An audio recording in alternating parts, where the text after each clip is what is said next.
Bueno, muchas gracias. También para mí es un honor estar acá y es un privilegio.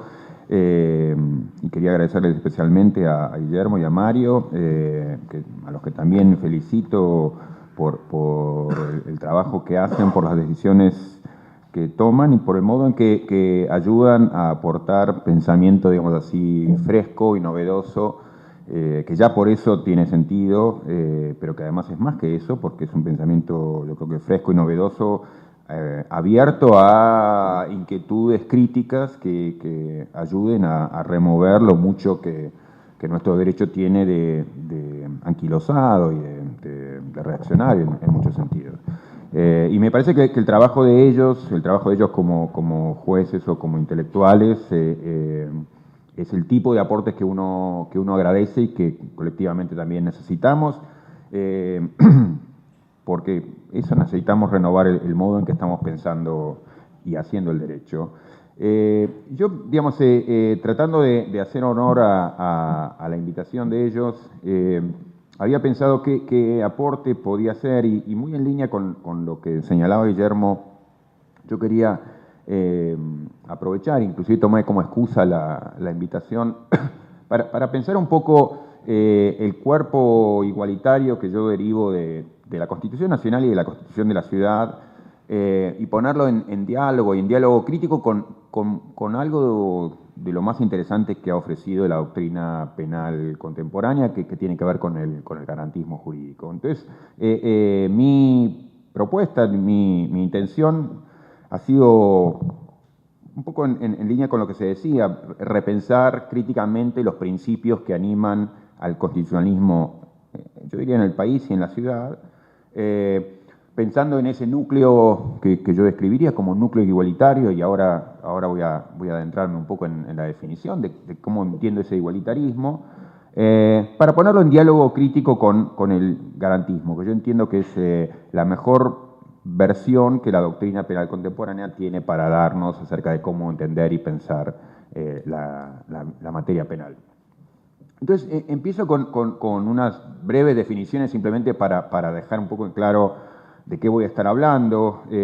Tomo al garantismo como en lo que yo llamaría sus dos grandes etapas, una visión, si se quiere, vinculada con la filosofía utilitarista y vinculada con el contractualismo también, muy preocupado por poner límites al poder punitivo desbordado, enloquecido, poner límites a la arbitrariedad estatal. Obras como la de Beccaria, de los delitos y las penas, una obra digamos, del siglo XVIII, fue paradigmática de un momento, digamos, yo diría fundacional del garantismo, en ese énfasis, con todo lo interesante y todo lo problemático que voy a tratar de señalar en ese núcleo que empezaba a gestarse sobre cómo pensar la materia penal.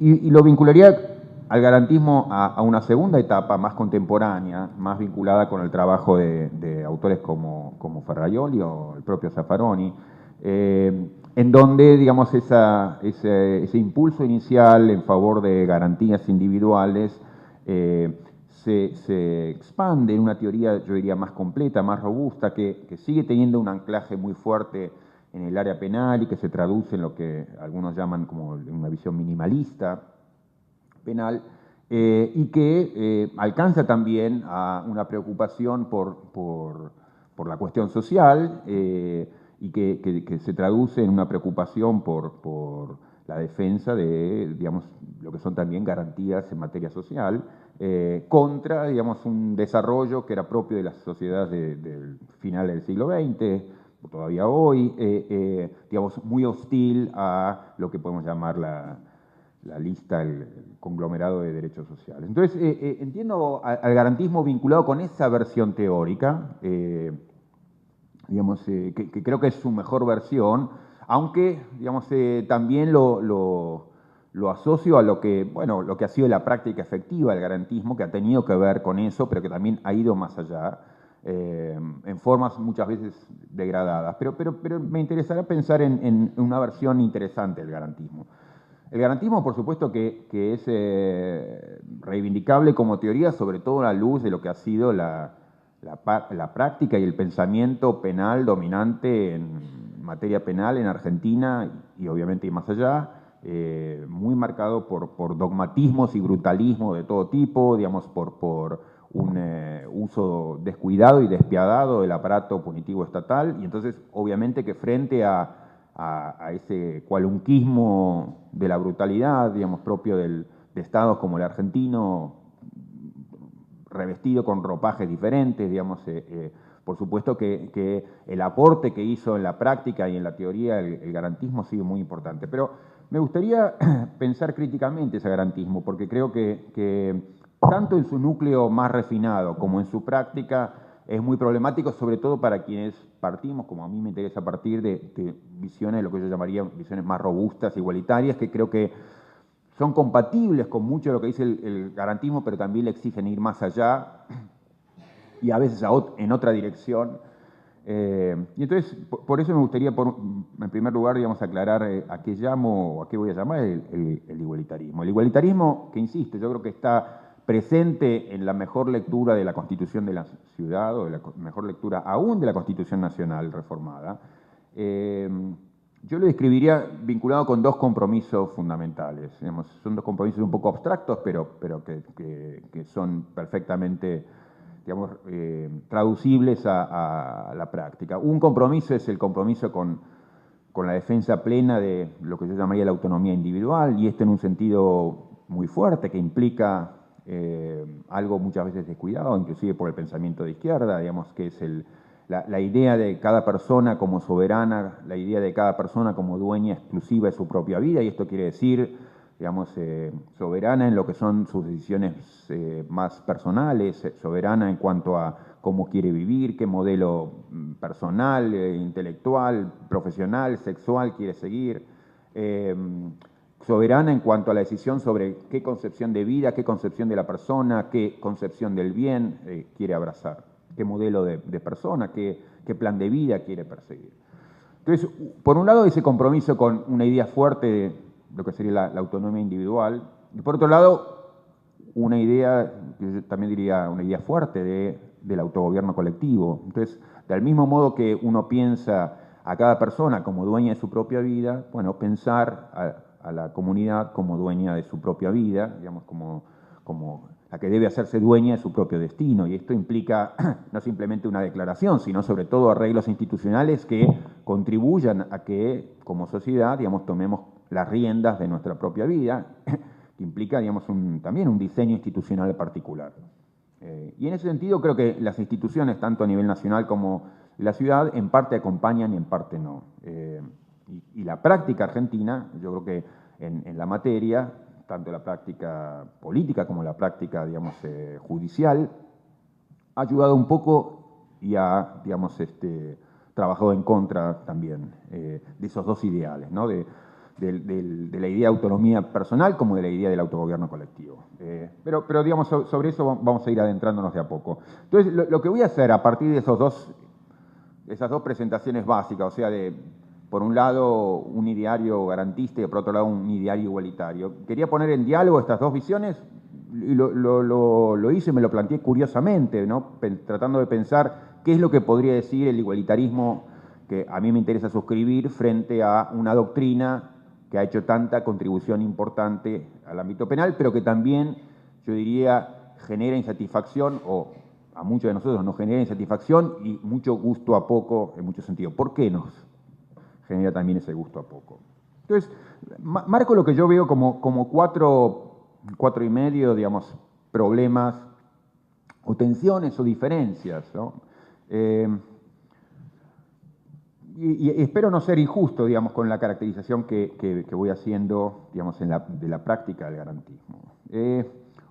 Un primer punto tiene que ver con lo que yo entiendo es el resultado de lo que ha sido el sesgo histórico del garantismo, que es un sesgo que diría muy típico sobre todo de lo que llamé la primera etapa del garantismo, pero no ajeno al último garantismo, que es lo que yo diría un sesgo contrario a cierto tipo de intervencionismo estatal. Pero ¿por qué ese sesgo? Bueno, un sesgo basado en una razón entendible, que es, digamos, el Estado como primera o principal, no única en absoluto, pero sí como primera amenaza, digamos, en cuanto a que es el que monopoliza la violencia, el que malusa la violencia, el que tradicionalmente ha perseguido, el que tradicionalmente ha usado de modo descomunal, desmedido, descuidado, desproporcionado su poder punitivo.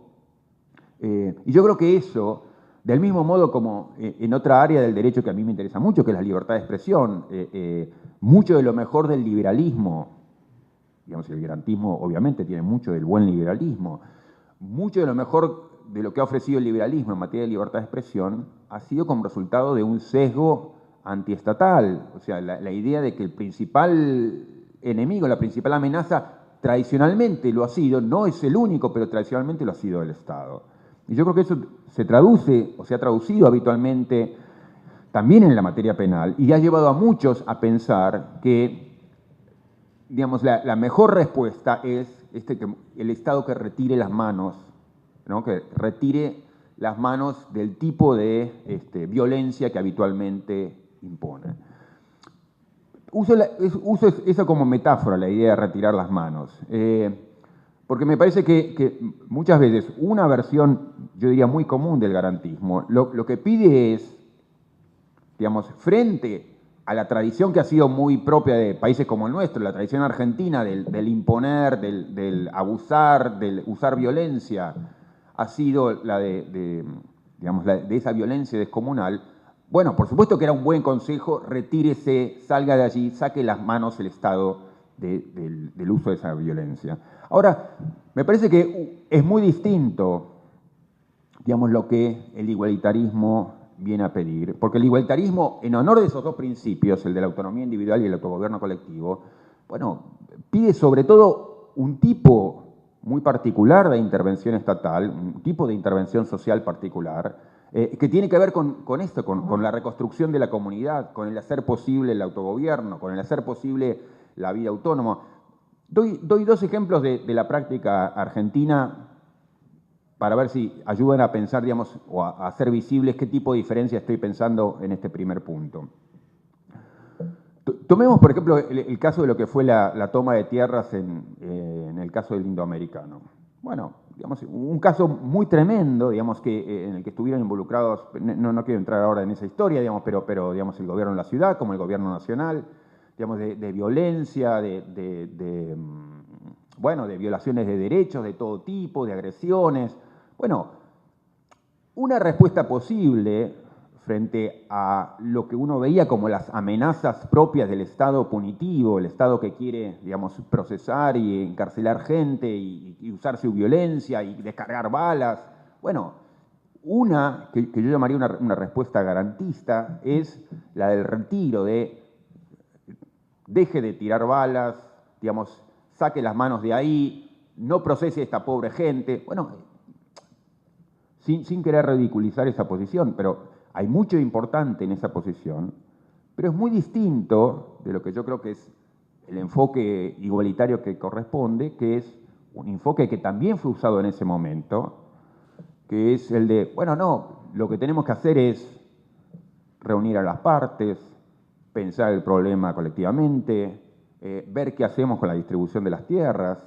Esto es una respuesta que puede dar el Estado y que puede dar también el juez, es la del retiro, la del no voy a hacer uso de la violencia que normalmente está el Estado tentado a usar, inclusive, digamos, sancionar o reprochar al Estado que quiere hacer uso abusivo de la violencia. Eso está muy bien, pero digamos, yo creo que es mucho más importante en ese tipo de problemas sociales el de buscar la otra solución, que es ¿qué puedo hacer yo, inclusive yo como juez? Digamos, ¿qué puedo hacer yo para juntar a las partes, pensar el problema, pensar cómo se resuelve lo que está aquí en juego, que tiene que ver con personas que, digamos, reclaman por tierras que consideran que les corresponden o que tienen garantizadas también constitucionalmente? Entonces, esa sería una versión de el contraste entre estas dos lecturas. Una que lo que pide es el retiro de la punitividad, digamos así, que eso es muy importante a la luz de lo que es la práctica argentina, y otro es el que pide hacer algo en particular. Pensemos otro ejemplo vinculado con las libertades personales y que tiene que ver también con con un tema que ya se mencionó acá, que es el del consumo de estupefacientes. Bueno, muchos que reivindican una posición garantista, y yo creo que de un modo muy decente, y es muy importante ese aporte, otra vez, en particular a la luz del brutalismo policial argentino y del brutalismo judicial argentino y del brutalismo jurídico argentino, lo que nos dicen es, saque sus sucias manos de ahí, digamos, Estado, saque sus sucias manos de ahí, digamos, no, digamos, no penalice a estas personas por el modo de vida que han escogido, etcétera, etcétera.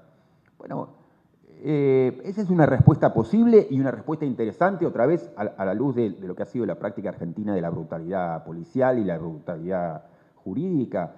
Pero otra vez, desde una preocupación por la autonomía de las personas, no, uno podría decir, bueno, a lo mejor la respuesta que tiene que dar el Estado es otra, que no es la de la sanción, ni es la del reproche moral, ni es la del reproche jurídico, sino que es cómo se hace para reconstruir a esta persona, que a lo mejor, digamos, pienso en esas personas, digamos, personas que han perdido la autonomía, para que se recuperen como seres plenos en control de sus propias vidas. Doy un ejemplo que a mí siempre me choqueó cuando, en la etapa que viví en el exterior, yo era más o menos amigo de Nils Christie, noruego. Bueno, y digamos, Noruega en muchos sentidos era el paraíso, digamos, de la reflexión penal y el paraíso de la práctica penal. Y era muy desconcertante para mí ver que parte de ese liberalismo, en un sentido magistral, único de Noruega, era de ver todas las estaciones de trenes rodeados de personas narcotizadas, personas que habían perdido por completo el control de sus vidas. O sea, era como ver una maraña de zombies en el menudeo, digamos, en la venta de estupefacientes. Bueno, en un sentido esa era una respuesta extraordinaria del Estado que tomaba a estas personas como digamos, personas que habían escogido ese modo de vida y no las criminalizaba. Pero también, digamos, aún en el paraíso del liberalismo, uno veía un problema en, bueno, a lo mejor lo que necesita este tipo de gente es otra cosa, que es un tipo de ayuda a la que pueden entrar o salir voluntariamente, pero digamos, ayuda que necesitan para poder reconstruirse como personas autónomas. No me interesa aquí decir cómo se tiene que resolver el tema. Lo que digo es, otra vez, hay modos distintos de pensar el problema. Una mirada habitual, muy habitual en la práctica argentina, es la de criminalizar al que opta por un modo de vida que muchos dicen, repudiamos.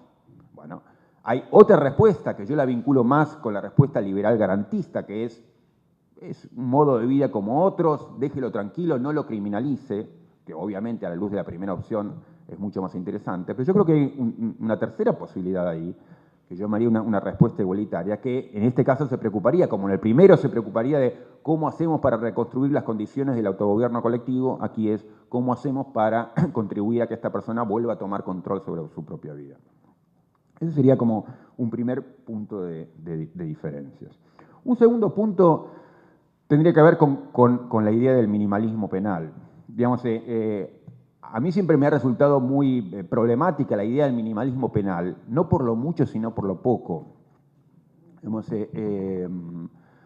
para quienes entendemos, y yo creo que de una visión igualitaria no podemos dejar de entender al uso habitual del aparato penal en países como el nuestro, pero también en países como Estados Unidos, también en países como Alemania, también en países como Italia, como Inglaterra.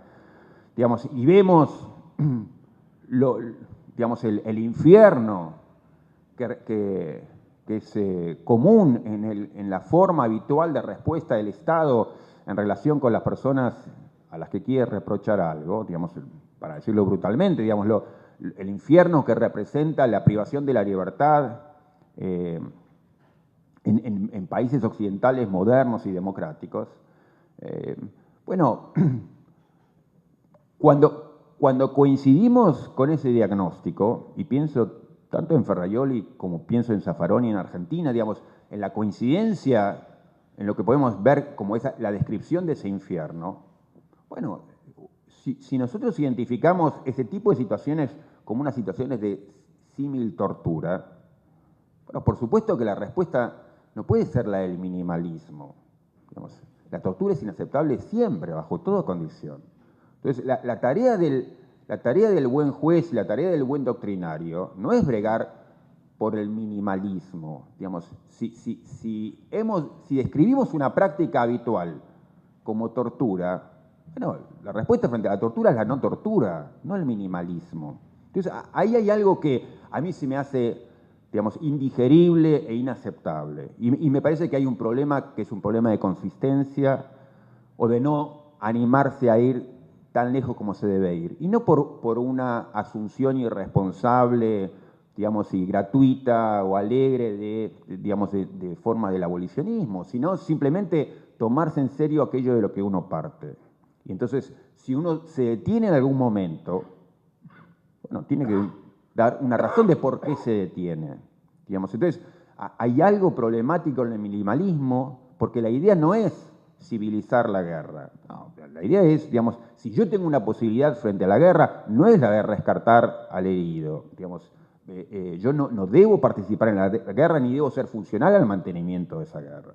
Digamos, mi idea es ponerme de pie frente a esa guerra. Mi idea es impedir esto, no devolver a la persona al aparato punitivo como devolver al herido, digamos, lo sano y que vuelva a la guerra si quiere. Digamos, hay algo que es problemático en la concepción. Entonces, yo creo que el minimalismo penal, digamos, es parte de un problema de la concepción que nos ofrece el garantismo. Eso que aparece como central, yo lo entiendo como injustificable.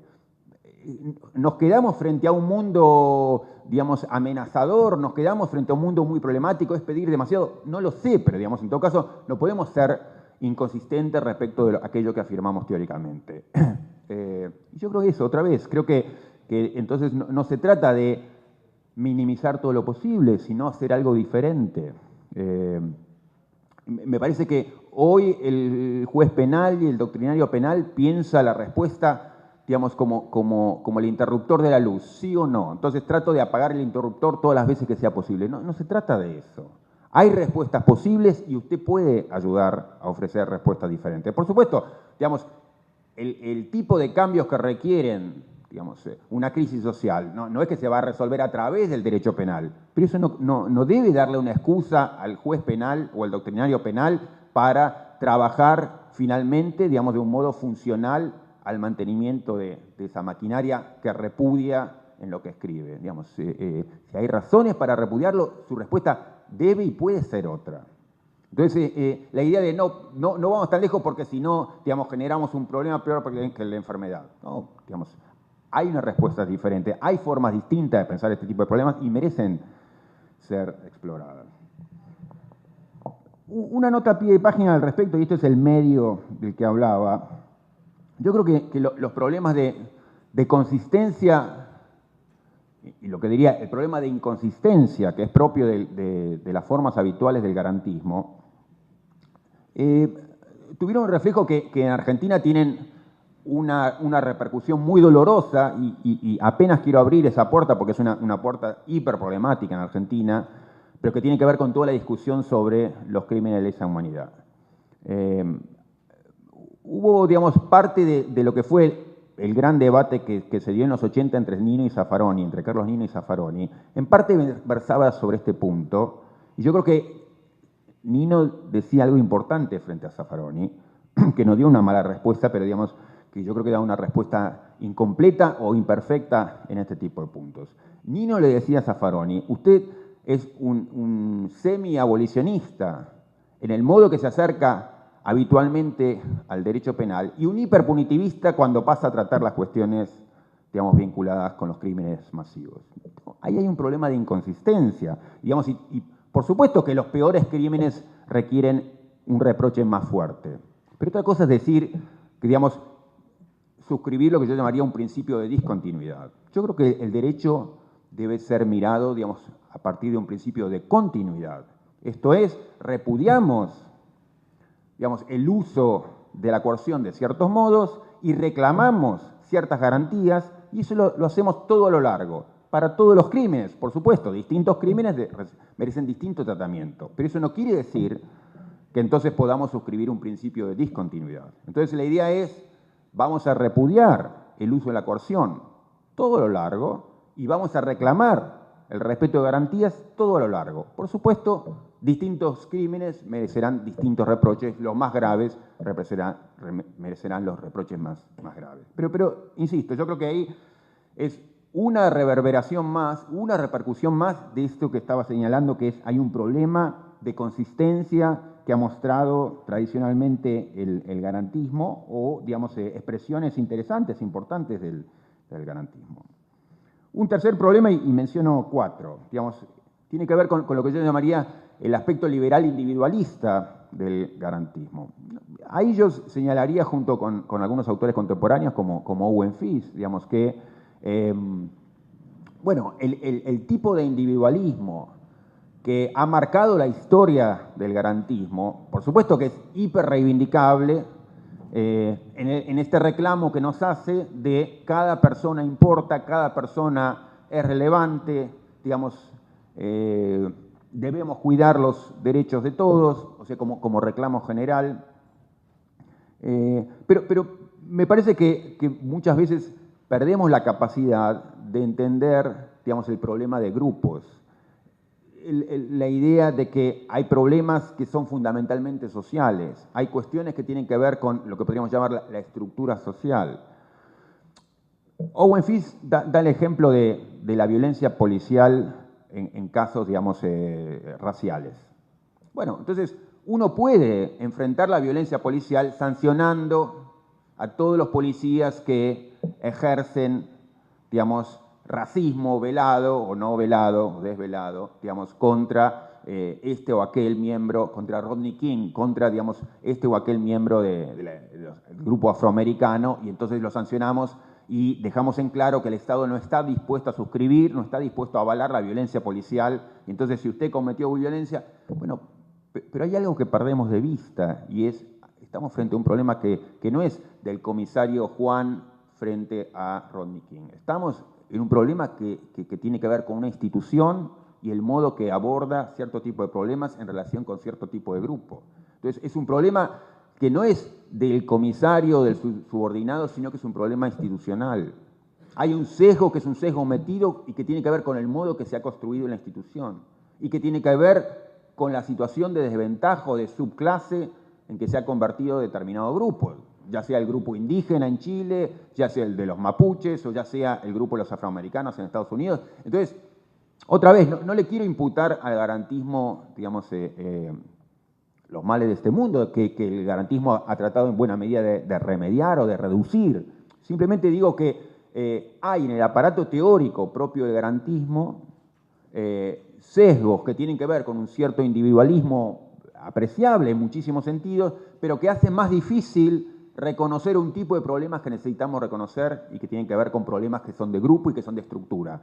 Por ejemplo, la estructura policial y el grupo de los afroamericanos o el grupo de los mapuches. Hay algo allí que merece ser repensado. Otra vez, en esa preocupación que muestra el igualitarismo por la suerte de grupos y el autogobierno colectivo, yo creo que hay una mayor facilidad, el camino está allanado para tratar problemas que el garantismo, digamos, no tiene la mejor estructura teórica para pensar. Y el último problema que menciono, y con esto termino, es el problema democrático al que hacía referencia antes Mario. Yo creo que efectivamente ahí hay un núcleo de problemas y un núcleo de diferencias fundamentales entre el garantismo que a mí me interesa y que también me interesa criticar y el igualitarismo que a mí me interesa reivindicar.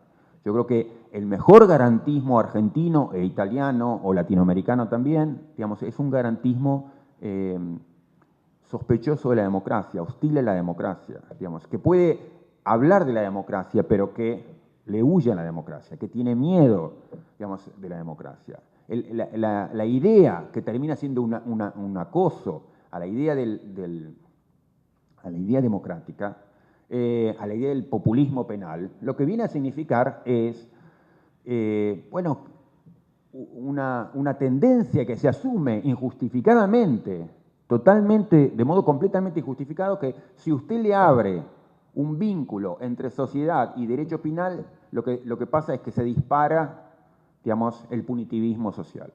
Digamos, si usted permite que se tienda un puente entre comunidad y derecho penal, lo que resulta es el hiperpunitivismo, lo que resulta es las penas disparadas, digamos, la sobrecarga penal.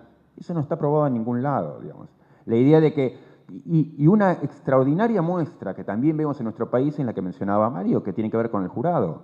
En los pocos estudios empíricos que tenemos, lo que vemos es que la respuesta de los jurados tienden a ser más parsimoniosas que la respuesta de los jueces profesionales. Eso no es para decir un canto de sirena, un canto, digamos, de alegría, de libertad, de danza frente a lo que digan los jurados, no. Simplemente que eso lo que hace es ayuda a refutar la tontería que se presenta como verdad revelada. La idea de que, digamos, si usted vincula, le permite al pueblo, le permite a la sociedad tomar algún control de la cuestión penal, entonces lo que va a haber es el desborde, lo que va a haber es pena de muerte para todos. No, lo contrario, tiende a pasar lo contrario. Digo, otra vez, yo sería crítico de la institución del jurado, otra vez, por poco, no por mucho. Digamos, creo que el jurado hace demasiado poco, que tiene libertad para demasiado poco, que tiene poca capacidad, digamos, para intervenir en lo que más importa. Digamos, que me dejen a mí simplemente decir sí o no frente a qué hago ante un gran crimen, es demasiado poco. Pero en todo caso, digamos, lo poquito que tenemos ayuda a desmentir la enorme tontería que se nos presenta como verdad revelada. Digamos, si usted establece un puente entre ciudadanía y derecho penal, lo que hace es disparar pena de muerte, Bloomberg, digamos, y agresión para todos. Nada que ver. Todo lo contrario. En principio, todo lo contrario. Yo diría, habría que ser más radical al respecto. Digamos, el vínculo entre derecho penal y democracia merece hacerse otra vez, todo lo largo, consistentemente. Y es importante porque cada vez que los garantistas penales argentinos han tenido que decir algo al respecto, han mostrado su elitismo, digamos, en cada minuto. Digamos, ¿cómo se van a escribir las normas penales? Bueno, ¿por qué tiene que ser una comisión de técnicos especialistas? ¿Por qué, digamos, no formas más plurales en donde escuchemos a todos, aún los que sufren cotidianamente la violencia del sistema penal? O a lo mejor especialmente a los que sufren cotidianamente la violencia del sistema penal. ¿No son ellos, en todo caso, los actores principales de esta comedia, digamos, de esta tragedia? Entonces, yo diría, hay razones que son razones de respeto al otro, de reconocimiento del otro como un igual, razones democráticas, de por qué merece ser abierto un proceso de discusión, que implican darle la espalda, rechazar de cuajo el tipo de elitismo que recorre de punta a punta el garantismo argentino. Digamos, bajo la idea de usted no puede mezclar democracia. Ferraioli es el caso más extraordinario y también más abrumador en cuanto a el tipo de elitismo, digamos, en ese sentido antidemocrático que defiende. Digamos, usted en sociedades, video, no sé cuánto, no puede asumir, digamos, que la sociedad va a ser garantista. ¿A quién voy a confiar? ¿En el juez? Digamos, yo creo eso, que me parece que la posición garantista, elitista en la materia, digamos, se basa en asunciones no avaladas empíricamente, en asunciones no justificadas y en afirmaciones que no tienen respaldo en la práctica, digamos, y que cada vez que tenemos alguna oportunidad de pensar en la práctica, digamos, y ver alguna experiencia práctica en la materia, lo vemos desmentido. Otra vez, y para esto es muy importante, y este punto es clave, poder afirmarse en esta cuestión, o sea, afirmar el valor de un vínculo entre democracia y derecho que se extiende también al ámbito penal, implica no ser ingenuo, sino extremadamente cuidadoso en cuanto a cómo pensamos la democracia. Digamos, para quienes venimos de una tradición como la que vengo yo, digamos, pensamos la democracia no como democracia igual encuesta de mercado. No, democracia tiene que ver con un debate inclusivo, con voces diferentes, con escuchar sobre todo al que piensa distinto. Por eso es que importa cómo pensamos la protesta, cómo tratamos la protesta. Por eso que importa, digamos, no criminalizar, sino proteger de un modo especial la protesta. Por eso es que nos importa la democratización de los medios, en donde, digamos, ni los medios tengan el tipo de concentración que tienen hoy, ni tienen los medios, el tipo de abuso hechos en nombre de una ley que quiere venir a democratizarlos. No, digamos, necesitamos escuchar voces diversas, necesitamos que lo que prometía, digamos, en primer lugar la ley de medios y que fue lo primero en salir, que fue el 33% para las voces alternativas, esté ahí presente, no que se nos desplace. Entonces, cuando pensamos la democracia en términos de debate inclusivo, bueno, no tenemos miedo de que se nos diga a abrir el derecho penal a la democracia es terminar con Bloomberg. No, una marcha de 10.000, 500.000 personas en la plaza no es igual que la democracia. Y, digamos, lo que nos importa es pensar sobre eso. No es lo mismo que una encuesta. No, entonces vamos a hacer plebiscitar la pena de muerte. No, digamos, se trata de tengamos la oportunidad colectivamente de discutir los temas que más nos importan. Y por eso es problemática la Constitución Nacional, que cuando hace alusión a la forma de la participación ciudadana, excluye la participación ciudadana justamente los temas más importantes, que son los que tienen que ver con cuestiones penales y cuestiones, digamos, tributarias. Pero otra vez, no porque esas cuestiones merezcan ser sometidas a plebiscito, no, merecen ser sometidas a proceso de discusión pública. ¿Y por qué? Porque yo también soy parte del juego. Porque a mí también, digamos, y en particular, digamos, si yo soy de los grupos vulnerables, o sea, de los grupos habitualmente seleccionados para ser penalizados, y quiero decir algo al respecto. ¿Cómo no voy a tener derecho a decir algo en una sociedad de iguales? Entonces, esto, digamos, me parece que,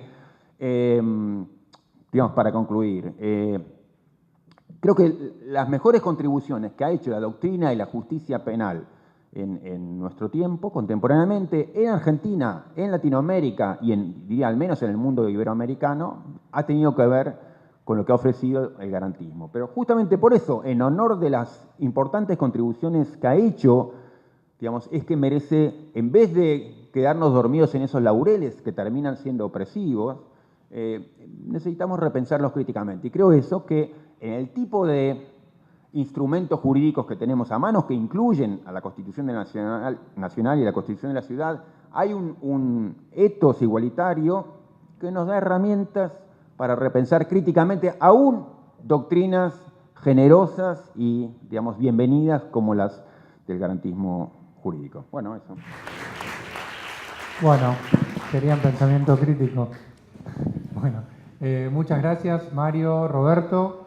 Bueno, invitamos al segundo panel y bueno, empezamos con todo en el sentido de que planteamos queríamos una jornada, digamos, no autocelebratorias, no sentarnos a repetir esas cosas, sino repasar la praxis y repensar críticamente todo, incluso lo que tenemos por bueno o por más o menos bueno o por menos malo.